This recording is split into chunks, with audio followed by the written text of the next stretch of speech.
with breaking news. It is 7 a.m. on a Wednesday morning, and we continue following the breaking news of 5-alarm apartment fire still burning at this hour. In fact, we enter the 12th hour of the Canton Apartments burning at Class and Curve. You're taking a live look at the conditions right now. Not a whole lot of progress has been made since last night because this is such a troublesome fire at the Canton Place apartment complex, Northwest 63rd and Grand. Let's get out to Colby Thielen. He's live on the ground, and things are changing over again, Colby.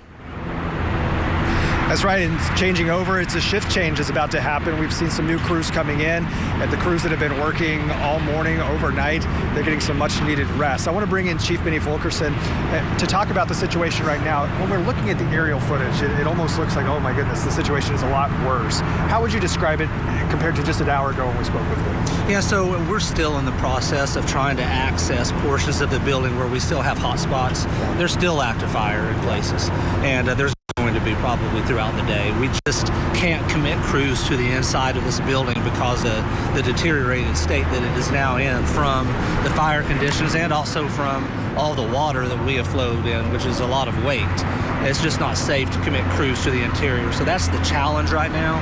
As you mentioned, we do have fresh crews coming in now, so we're doing what we call shift change, passing on information to the oncoming crews, and we're going to be picking up now with some fresh personnel to get these tired firefighters home, get them some rest. They've been out here all night long. Exactly. We're looking at this side of the building. We've been out here on this side all morning. Yeah. You see the upper portion is collapsed, of course. Yes. You mentioned that this was actually one of the worst hit spots, and it's because of where it was. Explain that a little. Yeah, so what you're seeing on this side was probably the more difficult spot because we weren't able to put our fire apparatus, our rigs, close enough to it to position our ladders the way we would like to have done. And the reason is this is still under construction.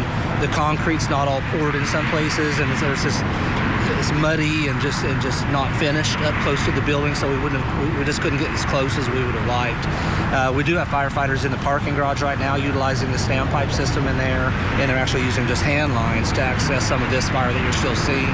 So we still have a lot of work ahead of us. This has just been an ongoing thing, unfortunately, very difficult and just so large. It's nearly 400,000 square feet.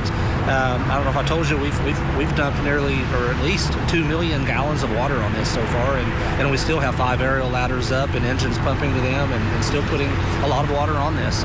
So we're going to be here as long as it takes. So we appreciate the support of the community. We know a lot of people are concerned about it, and just steer clear of the area. The streets immediately around this fire are shut down, and we just want to thank our law enforcement. Thanks to the Oklahoma City Police Department for being out here and giving us this room to work and do what we need to do. Yeah, we're looking at this now. It looks as if the building is likely a total loss. It's hard to say, but there's certainly a lot of damage, if not a total loss. It's hard to say at this point, but the roof and the top and the 5th floor have burned extensively. There'll be other fire damage and a lot of water and smoke damage on floors below, so there'll be a ton of damage to this building. Is there a point where you guys will say, we can't get this under control, we just have to let it burn, or are you out here until we make sure all those flames are out? We'll just have to assess those types of decisions as the day progresses. I feel like right now, the way it's looking, they're still just, I feel like we can bring it under control. It's just going to take time. There are just so many hot pockets inside, and it's a deep-seated fire. We just can't access it to be able to really make all those determinations right now. But we're going to keep hitting it.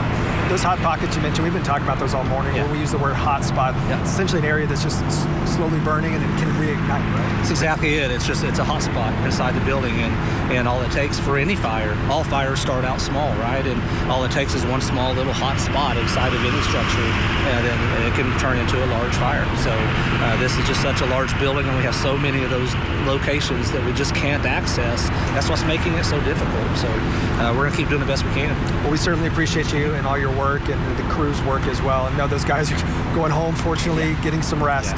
Chief Fulkerson, we really appreciate your time. And guys, I couldn't help but think about this morning over here on the northeast corner of the parking lot. It's where the construction headquarters is. And as crews likely come in later today, you can't help but wonder what they might be thinking as they see all the work that's gone into putting this apartment complex up is now up in flames. We'll send it back to you in the studio.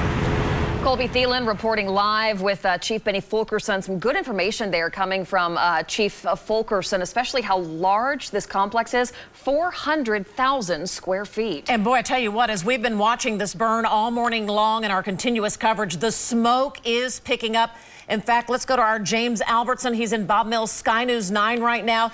James, boy, that smoke is thick and the fire is still raging on.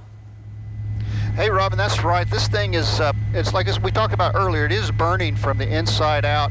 And we noticed on that northeast corner, there's 4 levels that have collapsed there. And one thing Chief Fulkerson was talking about, these guys are trying to do a shift change here at 7 o'clock. And we've got fire engines coming from all different directions. So if you're traveling in the area, be careful, yield to those emergency vehicles and get out of their way. They're trying to get here. And if I'll get Rich to swing around, we'll show you how far that smoke has traveled. And it's just like, since the wind's not very strong, it's just settling like fog. And it may cause some visibility restrictions here later. Reporting live from Bob Mills Sky News 9, back to you.